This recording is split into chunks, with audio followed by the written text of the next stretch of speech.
ഈ ഒരു ജോണറയിൽ അടുത്ത കാലത്തൊന്നും ഇങ്ങനെ ഒരു നല്ല മൂവി ഞാൻ കണ്ടിട്ടില്ല. So this is A decent watch movie. Repeat value ഉണ്ട്. കാരണം എന്താ പറയുക, പല പല കാര്യങ്ങളും കൂടെ കാണിക്കുന്നതുകൊണ്ടാണ് ഇത്ര അടിപൊളിയായെന്ന് എനിക്ക് തോന്നുന്നത്. കാരണം ഈ ഒരു പ്രേതം എലമെൻറ്റ് മാത്രമൊന്നുമല്ല, ഇതിലൊരു മിസ്റ്റീരിയസ് ആയിട്ടുള്ളൊരു ക്രീച്ചർ എന്ന് പറയുന്ന ഒരു കാര്യവും അങ്ങനെ ഒരുപാട് കാര്യങ്ങൾ കാണിച്ച് നല്ലൊരു പ്രോപ്പർ എൻഡിങ് ഈ മൂവിക്ക് അവർക്ക് കൊണ്ടുവരാൻ സാധിച്ചിട്ടുണ്ട്. ഇത് എല്ലാം കൂടെ ഉൾപ്പെട്ടുകൊണ്ടാണ് ഈ മൂവി ഇത്രയും നല്ലതായെന്നും എനിക്കൊരു അഭിപ്രായമുണ്ട്.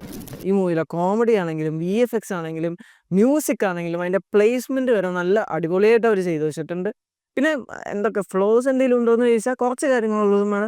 മെയിൻ ആക്ടറും ആക്ട്രസും തമ്മിലുള്ള ആ ഒരു കെമിസ്ട്രി ശരിക്കും വർക്കാവാത്ത പോലെ തോന്നി. നമുക്ക് ആ ഒരു ഇമോഷണൽ ആയിട്ടൊരു ഫീലിംഗ് നമ്മളെ കാണുന്ന വ്യൂവേഴ്സിന് കിട്ടാത്ത പോലെ തോന്നി. പിന്നെ എനിക്ക് ആകെ ഒരു മോശമായിട്ട് തോന്നിയത് ചില കാര്യമല്ല, ഒന്നോ രണ്ടോ കാര്യങ്ങൾക്ക് ഒരു പ്രോപ്പറായിട്ടുള്ളൊരു ക്ലാരിഫിക്കേഷൻ അല്ലെങ്കിൽ ഒരു എക്സ്പ്ലനേഷൻ അവർ കൊടുക്കാത്ത പോലെ എനിക്ക് തോന്നി. എൻ്റെ ആ ഒരു അഭിപ്രായമായിട്ട്. അതൊക്കെ മാറ്റി വെച്ചാൽ നല്ലൊരു അടിപൊളി മൂവിയാണ്. ഉള്ള കാര്യം പറയാം, നല്ല ഡീസൻറ്റ് മൂവിയാണ്. സോ ഇത് നിങ്ങൾക്ക് പറ്റുമെങ്കിൽ തിയേറ്ററിൽ പോയി തന്നെ കാണാം. കാരണം ഇത് തരുന്ന ഒരു വിഷ്വൽ ട്രീറ്റ്മെൻറ്റ് അത് അടിപൊളിയാണ്. അത് തിയേറ്ററിൽ പോയാലേ കിട്ടുള്ളൂ. സോ നിങ്ങൾക്ക് പറ്റുകയാണെങ്കിൽ തിയേറ്ററിൽ പോയി കാണാം. കണ്ടവരുണ്ടെങ്കിൽ ഇത് എങ്ങനെയുണ്ടെന്നുള്ളത് നിങ്ങളുടെ ഒപ്പീനിയൻ താഴെ കമൻറ്റ് ചെയ്യുക.